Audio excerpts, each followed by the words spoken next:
Section intro. Tragic but brave. Media and cultural representations have played a big part in disabled people's oppression. This has been recognised by both activists and those working in disability studies. Disabled people have been presented as barely human, frightening, tragic or brave.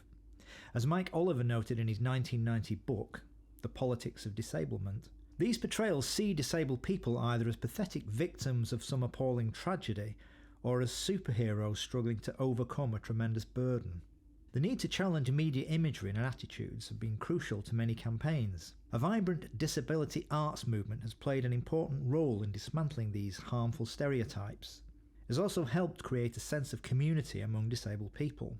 Disabled people continue to use art, comedy, theatre, poetry and music to break down barriers and celebrate their lives and identities. The Adventures of Super Crip poster, 2012. Created as a collaboration between Lawrence Clark and Andrew Tunney for DADA Fest 2012. Super Crip has the power to choose his impairment based on the crisis he has to deal with, and is a commentary on the mainstream stereotype of disabled people gaining superhero status by overcoming adversity. On loan from Ndaka. Photograph showing Nabil Shaban demonstration, 1988. In 1988, disabled actor Nabil Shaban was turned down for a part in a children's show, Erasmus Microman, because of his impairment. In response, Greater Manchester Coalition of Disabled People, GMCDP, and Derbyshire Coalition of Disabled People organised a protest outside Granada Television's headquarters, courtesy of Disabled People's Archive. Kerry Burnell photographed by Jonathan Brady, 2016. 21 years later, there was a similar outcry about CBeebies presenter Kerry Burnell. Only 9 official complaints were received, yet many newspapers reported that there had been dozens of complaints of her scaring the children made by parents, courtesy of PA Images, Alamy stock photo. All in a Row protest photograph 2019. The All in a Row protest was organised by autistic activist and actor Paul Waddy outside Southwood Playhouse in 2019. The protest was organised in response to the autistic character being portrayed as a puppet rather than using a neurodivergent actor. Many autistic people found this portrayal dehumanising. Placards at the protest read, "Autistic people are not puppets," and "This is what an autistic actor looks like." What do you think of autistic or other disabled people being portrayed by puppets? How should we solve the problem of the underemployment of disabled actors? Courtesy of Paul Waddy. Music, a film by Sia, Blu-ray, 2021. Sia cast non-disabled actor Maddie Ziegler in the part of a non-verbal autistic person, which caused a media backlash. As a result, many disabled people chose not to view the film. A petition and many protests were organised, most being online. Many of those who did view the film objected to the inclusion of physical restraint and felt it romanticised autism. Meet the Superhuman, film by Catherine Aranilo, 2012, 4 minutes 2 seconds. Meet the Superhuman replaced the tragic sentimentality of the Channel 4 Paralympic advertising with a shocking expose of a fictitious disabled athlete drinking champagne and eating junk food, in stark contrast to the extreme levels of preparation athletes undergo. Aranilo's version presents a satirical look on disability, removing all medical references as well as highlighting that not all disabled people have the bodies of athletes or would even be able to partake. The closing ceremony puts disabled people back in the box, or in this case, back in the lockup until the next Paralympics. Courtesy of Catherine Aranilo.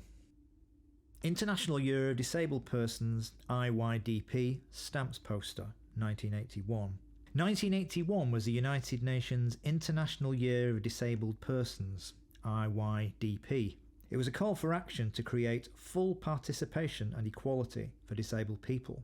Countries from around the world created stamps to mark the year. They provide a colourful and telling picture of how the world saw disabled people in the early 1980s, on loan from Alison Wilde.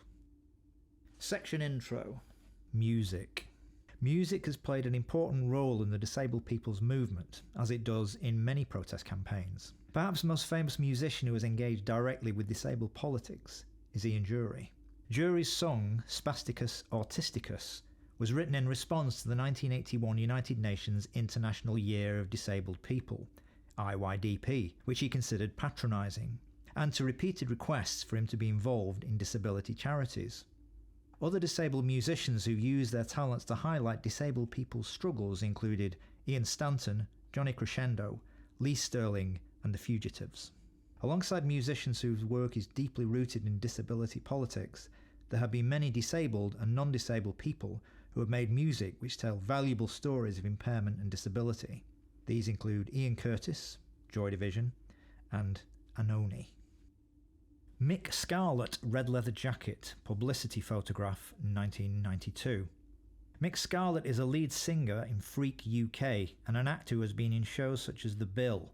He is perhaps most well known for his presenting work on BBC Two's From the Edge and Channel 4's Beat That, courtesy of Endaka. Freak UK publicity material 1985 to 1990. Playing extensively on the UK's alternative gig scene, Mick Scarlett's band Freak UK gained a huge following producing music which they described as synth shit from hell. Sadly, the record industry just wasn't ready for a band with a wheelchair user as a lead singer. They split up in 1993 after one too many rejections, courtesy of Endaka. Johnny Crescendo, 1992. Ian Stanton. The Tokens, 1992. Courtesy of Disabled People's Archive. Mix Dennis Queen, 2007. Courtesy of Disabled People's Archive. Lee Sterling. Would This Man Frighten Your Children? Flyer, 1988. Here we have disability as horror rather than tragedy. This is a flyer used at a Granada television headquarters protest showing Nabil Shabam surrounded by children, one of whom is smiling widely. It asks, "Would this man frighten your children?" On loan from Disabled People's Archive. Meet the Superhumans, London 2012 Paralympic Games DVD, 2012. 2012 was an important year for disabled people from the UK in sport. Paralympic advertising, posters and videos drew an old trope of super cripples, where the central message is one of triumph over adversity. This drew many complaints from disabled people concerned that these ideas would be used to put the problem of disability onto people with impairments, blaming them for society's failure to meet their needs. Dazed and Confused magazine, September 1998. Several disabled people were photographed in issue 46 of Dazed and Confused 46, with the cover title of Fashionable. These were quite spectacular images which showed disabled people as beautiful. This was a memorable exception to the rule. These images were also part of a wider project to make clothing more accessible for disabled people. Sadly, like many other watershed moments of potential change, these ideas were shelved, on loan from Richie Henderson. Barbie Fashionistas doll in a wheelchair, around 2020. Like disabled fashion, the need for disabled people as consumers often resurfaces as an issue to be addressed. The first Barbie in a wheelchair came out in 1997. The Barbie featured here was the fifth disabled Barbie to appear. Such toys give disabled people greater visibility and mean disabled children can find items of play which they share physical features with. On loan from Alison Wilde. Spasticus Autisticus by Ian Jury, 7-inch single, 1981. Quotation. Hello to you out there in normal land. You may not comprehend my tale or understand. As I crawl past your window, give me lucky looks. You can be my body, but you'll never read my books. Spasticus Autisticus is a bold and direct attack on beliefs in normality. The song was banned for the use of the word spastic and deemed offensive because it said, I dribble when I piddle. Choices and Rights, music by Johnny Crescendo, 1990s. A Dangerous Woman, poetry by Sue Napolitano, 1990s. Shrinking Man, music by Ian Stanton, 1990s. Lyrics play a fundamental role in the music of the disabled people's movement. They have changed the conversations about disability in direct and powerful ways. The importance of different languages of impairment and disability is also shown in the poetry of the movement, on loan from the Disabled People's Archive. Genetically Modified, Just for You, by Matt Fraser, CD 2000. Matt Fraser is a multi-talented performer whose career has spanned rock music, acting, performance and directing. He was a drummer with several bands between 1980 and 1995. He played drums with Grey Eye Theatre at the 2012 Paralympics opening ceremony and with Coldplay at the closing ceremony. On loan from Ndaka. Matt Fraser's prosthetic arms, 2005. These prosthetic arms belong to Matt Fraser, actor, writer, performer and musician. They have featured in several performances as satire. He first used them on stage as part of Thalidomide, a musical in 2005, and went on to use them in various shows and performances. The most famous being The Arms striptease, featuring him taking them off as part of the performance, which is performed all over the world, most notably at the infamous club The Box, both in New York City and London, 2012-2019. On loan from Matt Fraser. Subsection Intro, Disability Arts and Performance. The disability arts movement emerged in the 1980s and was brought together as disabled people's demands for rights grew. It has played a fundamental role in disability politics and is inseparable from disabled people's activism. Disability arts and performance continues to challenge cultural attitudes and the marginalisation of disabled people in the arts and culture. In 2007, disabled artist Yinka Shonobert described disability arts as the last remaining avant-garde movement, suggesting that it remains the most radical arts practice of our time. Portrait of Matt Fraser by David Heavey, around 2012, courtesy of David Heavey. Disability Arts Movement Group photograph, 1991. This photo shows many significant disability arts practitioners taken outside Willesden Library after a disability arts and cultural seminar organised by Shape Arts, London, courtesy of Ndaka. The British Academy Film Awards, BAFTA, Award and Photographs, 2022. C champions the role of deaf, disabled and or neurodivergent people in the arts and media. In 2022, they won this BAFTA Special Award at the TV Craft Awards 2022 for their work around inclusion and representation. C's motto is, never leave anyone behind.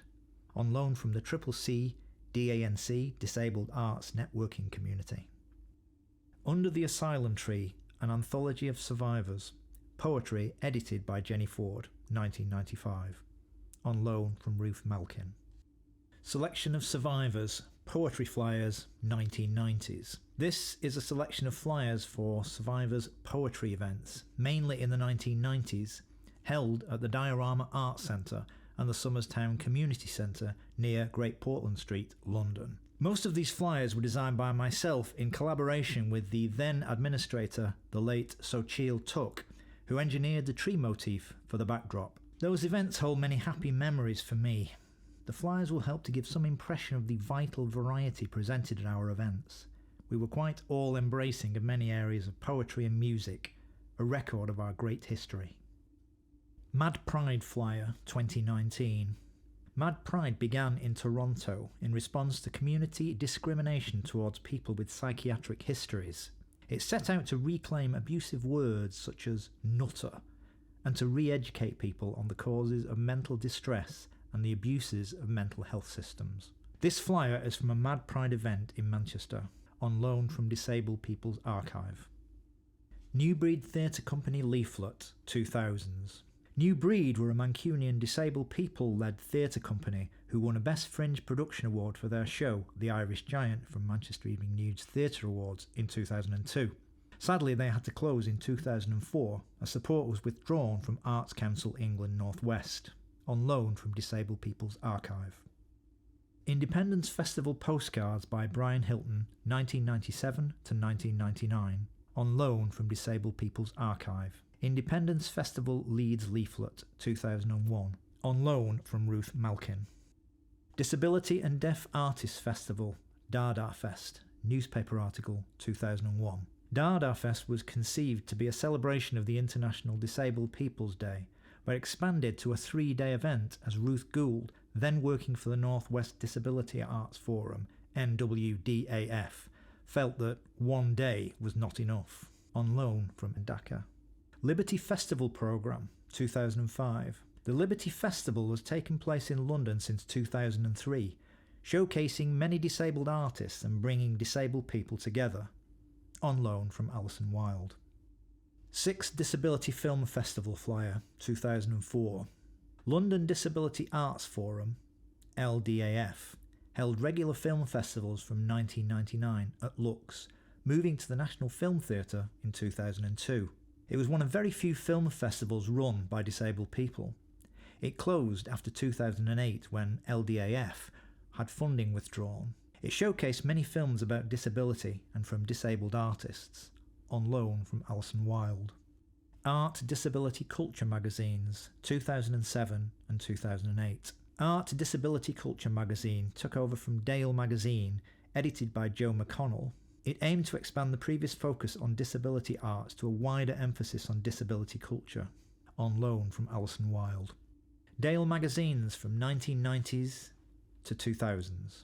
Disability Arts in London, Dale, was founded in 1985 by Elspeth Morrison. It began by covering disability arts in London, but soon reported events from around the UK. It had a focus on disabled artists who used their art to protest against discrimination. Kit Wells, then Colin Hambrook, followed as editors. Colin created Disability Arts Online in 2002. On loan from Alison Wilde. A Benedictionary by Benedict Phillips, 2011. A Benedictionary is the world's only lexic to dyslexic translation dictionary supporting the proposal that everyone can be dyslexic, you just have to try harder. The original Benedictionary was created around 2001 as part of the Myth of Dyslexia project. This then developed into an online dictionary translating standard English into dyslexic. A Benedictionary was published in 2011 as a hardback publication based on the online version. On loan from Benedict Phillips. Tourette's Hero book logo patch and sticker, 2012. Tourette's Hero is a project created by Jess Tom in 2010 that celebrates the humour and creativity of Tourette's. It's not about mocking or commiserating, it's about reclaiming the most frequently misunderstood syndrome on the planet and changing the world one tick at a time. The International Year of Disabled People, 1981. British Post Office mint stamps. Is it of any significance that there are no real disabled people on these stamps and no pictures of a full body? Or that they focus on AIDS people use rather than the barriers they face? On loan from Disabled People's Archive. I Scare Neurotypical People t-shirt by Paul Wadey, 2008. Paul Wadey is a writer, performer and activist. This t-shirt is used in many of the Gorilla Autistics, formerly Aspies, performances. The shows are about experiences of being neurodivergent. Back in 2015, I published a book called Gorilla Aspies and started performing a solo show that converts audiences to the new normal. 2 years on, I started working with Elaine English and Annette Cooper to produce a company show that tries to be the voices of real autistic people. Our lineup includes Sarah Saeed, Hannah Yahya, Janine Booth, Chris Pike and Emma Robdale. It is important that there is no leader and that everyone has an experience of control and determination in the group. We are slightly unusual for autistic people in that we are able to concede to each other. No Excuses photograph, late 1980s to 1990s. No Excuses was a theatre cabaret company founded by Mandy Colleran, Natalie Markham and Mandy Redvers Rowe in 1989. Ali Briggs joined them in 1993. They founded their work on the social model of disability and the principles of deaf culture and worked for TV and radio. They all remain busy as activists and cultural workers to this day. Courtesy of Ali Briggs. Photograph of Joe Bidder with Survivors, Poetry Banner, 1990s. Joe Bidder is a founding member of Survivors Poetry with Frank Bangay, Peter Campbell and Hilary Porter. Survivors Poetry started out as a self-help group in 1991 but went on to become a charity and a UK and global movement. Survivors Poetry Nights presented poetry, comedy and music and gained a diverse audience. Courtesy of Joe Bidder. Grey Eye Theatre Company Sideshow Flyer, 1980. Sideshow was a significant moment in disability arts. This was Grey Eye's first show, a theatre company started by Nabil Shaban and Richard Tomlinson. Nabil Shannon is pictured on this poster. The show was a satirical and burlesque story of disabled people trying to escape a freak show which set out to shock and entertain, courtesy of Endaka. He Can't Walk Because His Legs Don't Reach the Ground artwork by Steve Cribb, 1990. Steve Cribb, 1944 to 1994, was a disabled artist, writer and activist. He became famous for his pioneering use of digital art and humour. In 1990, he began drawing with an Apple Mac and a program which can be controlled by head movements, courtesy of Endaka. Disability Arts Cabaret Poster, 1994. Alan Holsworth, Johnny Crescendo, formed the Tragic but Brave show with Barbara Lizicki, Wanda Barbara, and Ian Stanton. It went on to tour at a number of mainstream and disability arts gigs across Europe and the USA, including a performance at Glastonbury Festival in 1993. This poster is from a cabaret performance in Manchester featuring Crescendo and Lizicki, alongside No Excuses Theatre Company and Survivors Poetry, on loan from Endaka. Change the Conversation, Change the Outcome. Artwork by Nikolaus Masandai, 2018. This artwork was originally created for an exhibition by members of Pure Art Studio at People's History Museum in March 2018. The exhibition was a celebration of the talents of artists with learning disabilities, a group that is often excluded from high-profile exhibition opportunities. On loan from Nikolaus Masandai. Hear No Evil, an exhibition of work by Deaf Artist Poster, 1994. This image shows Mr. Spock, Leonard Nimoy, wearing a hearing aid and making a Vulcan V salute with slogan. Being of superior intelligence, Mr. Spock naturally preferred sign language, courtesy of Endaka. Independence Festival Manchester, poster, designed by Brian Hilton, 1998. The Independence Festivals were annual national events from 1997 to 2001, celebrating disabled people's lives and culture. The first three were held in Manchester, followed by Birmingham in 2000 and Leeds in 2001. The festivals in Manchester were held in Albert Square and the Town Hall. On loan from Disabled People's Archive.